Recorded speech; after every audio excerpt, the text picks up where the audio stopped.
Alors effectivement, Écocéan, nous, on est une société un peu innovante, mais qui, depuis le départ, en fait, ça fait 18 ans qu'on existe, qui essaye de trouver des solutions opérationnelles dont leur efficacité a été validée scientifiquement pour réduire un peu les impacts de la biodiversité marine côtière à l'interface, et elle est importante, entre la terre et la mer, et en particulier, j'allais dire, l'artificialisation du littoral, qui est un problème chez nous, partout d'ailleurs, sur la Terre. Et en fait, l'inspiration, le temps qu'on passe sous l'eau depuis des années fait qu'on n'a pas le choix de s'inspirer finalement des cycles de vie de la nature. Et nos solutions, nous, elles sont vraiment pensées et basées sur les étapes cruciales du cycle de vie des poissons. Alors, des poissons, c'est aussi des crustacés, des mollusques. Et en fait, dans ce cycle, il y a une partie de ce cycle qui est essentielle, qui se situe à l'interface, donc dans les petits fonds côtiers, donc dans le 0,10 mètres de fond, là où tout le monde va mettre les pieds, tout le monde, là où il y a les ports, là où il y a les marinas, là où tout le monde veut habiter.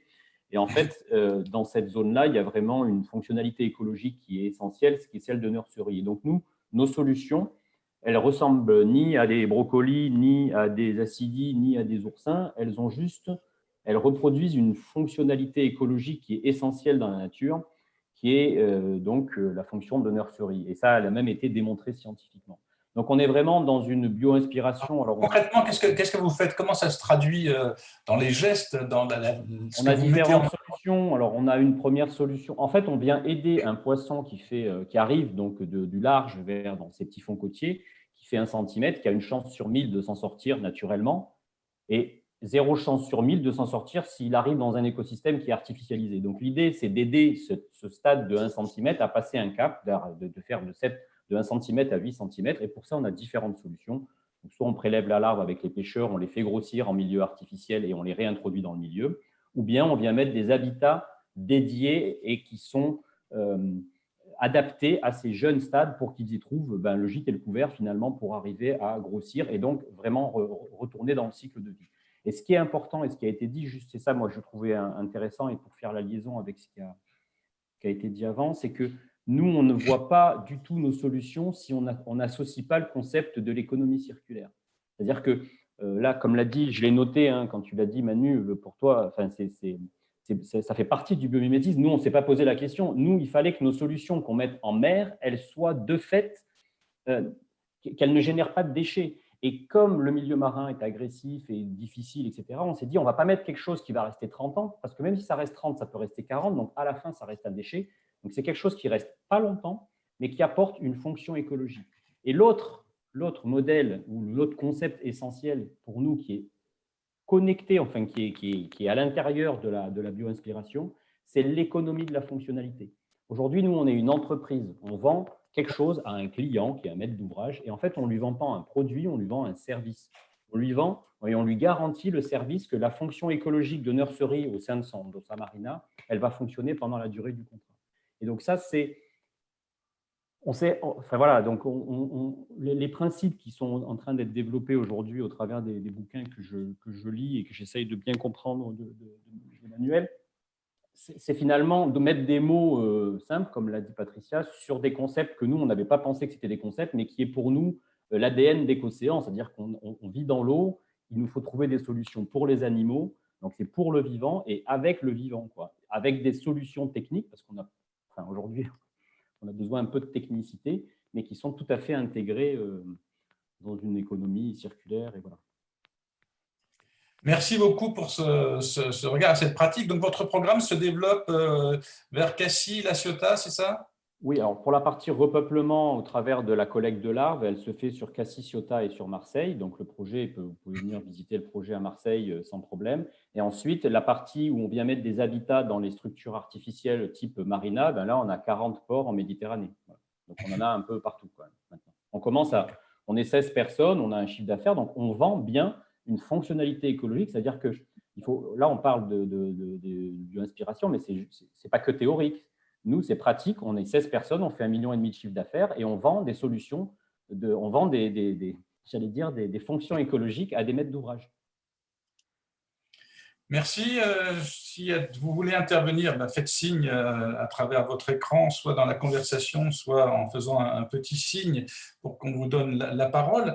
Je voudrais revenir vers Emmanuel Delannoy. On voit bien à travers les exemples qui sont là qu'il y a une pensée différente qui ne se met pas en opposition avec la nature, en conquête de la nature, un petit peu comme on l'a eu. Et puis il y a même des phrases bibliques qui disent dominer la terre, et on arrête de dire on domine la terre, on domine le vivant, mais on va essayer de comprendre comment ça marche pour trouver des solutions. C'est un peu ça la démarche, Emmanuel? Oui, alors c'est vraiment cette idée d'alliance, effectivement, qui est évoquée, c'est de ne pas lutter contre la nature, parce que, un petit peu pour citer Hubert Reeves, hein, d'ailleurs, qui dit nous menons une guerre contre la nature, mais cette guerre-là, si nous la gagnons, nous sommes perdus. On ne peut pas s'affranchir de la nature, de cette dépendance-là. Et ce qui est assez extraordinaire, moi je fais une analogie aussi avec un stade de conscience supérieur auquel on passe quand on devient adulte. Quand on devient adulte, effectivement, on pense acquérir un statut d'indépendance. En fait, non, on passe de la dépendance à la cellule familiale à une interdépendance dans une cellule, une sphère sociale qui va être beaucoup plus large. Mais on n'est jamais indépendant. Et au contraire, chacun se forge par ce réseau de dépendance auquel nous contribuons, mais nous dépendons aussi. Et je crois que la relation entre l'humanité et la nature, le vivant au sens large, c'est ça, c'est bien de comprendre que nous sommes dans une relation de dépendance radicale et profonde, que ce serait un mythe, mais complètement délétère, que de rêver de s'affranchir de cette dépendance-là, mais qu'au contraire, en travaillant autrement avec la nature, on peut vraiment s'appuyer sur ces processus naturels pour acquérir plus de bien-être finalement, social, économique, etc. Et il y a un mot qui a été, un concept, puisqu'on est dans les concepts qui a été avancé aussi bien par Olivier que par Gilles Le Caillon, qui est le concept d'économie régénératrice finalement. Et ça, c'est important, c'est-à-dire que nous vivons une dette écologique cumulée depuis les années 60 qui est considérable aujourd'hui. Pendant ce temps-là, donc l'environnement ne fait que se dégrader, la population a augmenté, les besoins humains ont augmenté. Et aujourd'hui, en fait, se dire il faut préserver la nature, la laisser pour ce qu'elle est, la sacraliser, ça ne suffit plus. C'est-à-dire qu'il faut vraiment régénérer aujourd'hui. Et donc, ce qui est à mettre en œuvre, c'est vraiment une économie qui ait des externalités positives, qui accueille la biodiversité, qui refasse une place à l'ensemble de ces processus naturels. Il y a un exemple, vraiment en un mot, que je cite dans le livre, que Patricia connaît bien, puisque c'est un ancien ingénieur de l'Institut océanographique Paul Ricard qui a démarré ça, qui s'appelle les 4 marées, qui est sur la façade atlantique. C'est des marais qui ont été concédés par le Conservatoire du littoral pour une exploitation en aquaculture. Mais on est sur ce qu'on appelle de l'aquaculture multitrophique intégrée. Allez, pour faire simple, c'est de la permaculture appliquée à l'aquaculture. Le site aujourd'hui accueille une biodiversité spontanée qu'on ne trouvait pas avant sur ce site-là, qui est considérable. Et aujourd'hui, les eaux qui sont rejetées dans le milieu sont plus propres que celles qui ont été prélevées. Donc non seulement on a régénéré l'écosystème, on régénère la qualité des sols, de l'eau, etc., on régénère la biodiversité et en plus c'est une activité productive qui est rentable aujourd'hui, qui fait vivre une famille. Donc je pense que c'est vraiment des modèles qu'il faut prendre comme inspiration pour l'ensemble des modèles économiques. On a l'impression quand on écoute un petit peu les discours que l'on a eus depuis longtemps, qu'on domine, on a compris. Et ce que vous dites, vous, c'est quelque part un apprentissage de l'humilité, parce que vous dites nous avons besoin de comprendre et d'apprendre à accepter que nous sommes dépendants. C'est pas évident d'accepter d'être dépendant, d'avoir des limites, et Dieu sait que l'homme a du mal à comprendre ses limites. À chaque instant, d'autres êtres humains, on est dépendant d'autres êtres humains ou non, de processus vivants que nous ne maîtrisons pas et que nous connaissons encore mal. C'est peut-être plus inquiétant que rassurant quand vous dites ça, parce qu'on le voit très bien avec la pandémie, c'est un processus que nous ne connaissions pas et sur lequel on doit faire face, peut-être un apprentissage douloureux, mais que nous sommes en train de faire. Mais la nature aussi a des fonctionnements qui sont parfois erratiques, mais en même temps, dans ce que vous dites, et à travers les témoignages, des fonctionnements qui sont extrêmement résilients. Et ce que je trouve intéressant dans ce qui est dit, c'est la grande capacité quand même de résilience de la nature quand on accepte d'en comprendre les règles. Et peut-être un mot là-dessus, c'est que obsédé par le contrôle, la maîtrise et peut-être une certaine illusion de sécurité, on a cherché effectivement à créer les conditions d'un système qui serait stable, entre guillemets, mais sous des conditions qui, elles, sont stables aussi. Or, ça n'existe pas dans la nature, les conditions stables, ça change tout le temps, le changement est la norme, hein, et la stabilité est vraiment l'exception. Et en faisant ça, nous avons créé un système dans lequel, en cherchant à contrôler les risques connus, nous nous sommes rendus encore plus vulnérables aux risques inconnus et donc aux risques émergents. Et c'est à ça qu'on fait face aujourd'hui. Cette espèce d'impréparation que nous vivons, elle est la conséquence directe de cette illusion de sécurité que nous avons voulu créer. Donc, accepter une variabilité, accepter surtout une écoute avec une rétroaction beaucoup plus rapide avec les systèmes vivants, ça fait partie de ces nouveaux processus, à la fois de gouvernance, mais aussi de modèles économiques et de modèles de développement qu'il faut apprendre aujourd'hui, et on a les bons exemples, les bons modèles dans le vivant. Merci. Patricia Ricard, vous vouliez intervenir?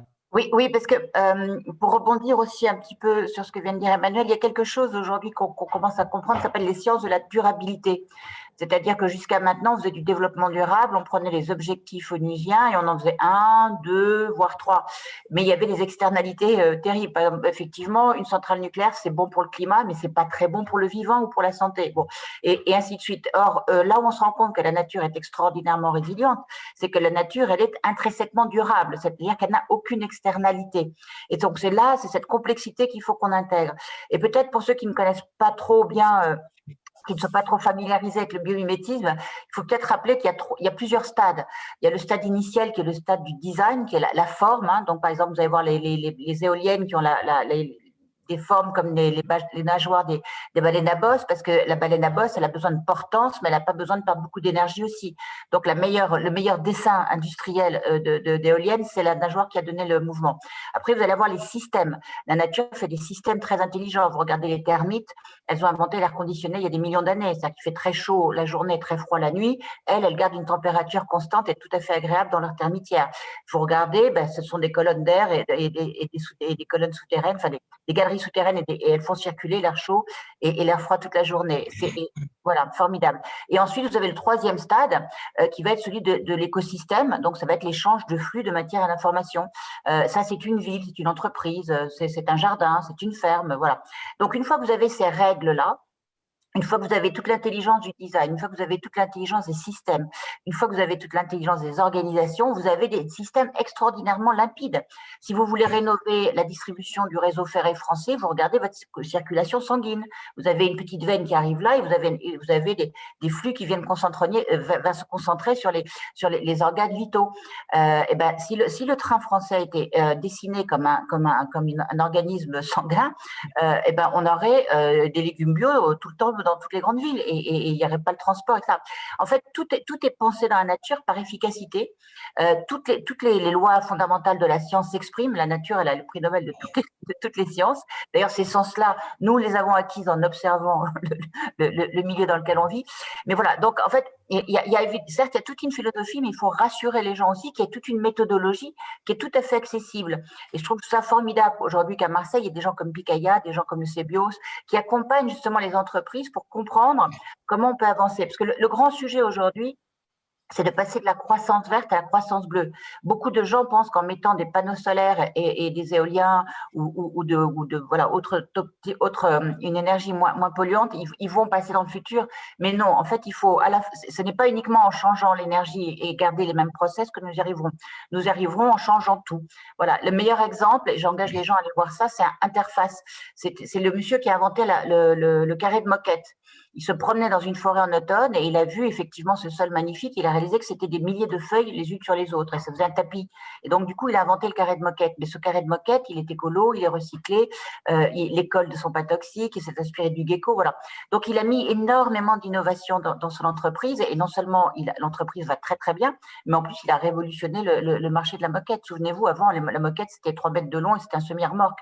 Et quand vous deviez changer une tâche, vous deviez changer toute la pièce. Voilà, donc tout est dans la nature. Si on intègre tout ce ne sont que des logiques de bon sens.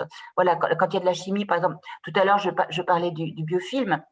Mais aujourd'hui, on peut faire des bateaux qui vont imiter la peau de requin. On n'a jamais vu un requin colonisé par des bernacles. Donc voilà. Donc les vieux bateaux, vous les traitez avec le vieux film, et les nouveaux bateaux, vous les construisez avec l'imitation de la peau de requin. Et aujourd'hui, le sourcing, il est considérable. Ça marche très bien. Et il faut juste accélérer. Voilà. Alors le problème, c'est que l'accélération, c'est effectivement la transdisciplinarité. On n'est pas très bon. Et l'autre chose, et moi je me bats avec les entreprises pour leur dire, écoutez, arrêtez de faire votre R&D tout seul dans votre coin. Faites des plateformes d'innovation, de recherche, partagez les coûts, partagez les bénéfices, faites de l'open source. Il y a cette notion d'urgence et de rapidité qu'il faut vraiment garder à l'esprit. Et la nature, c'est vraiment… si vous ne savez pas aller dans le futur, suivez le chemin de la nature, au moins vous ne vous perdrez pas et vous arriverez à un endroit beaucoup plus agréable quand même. Voilà.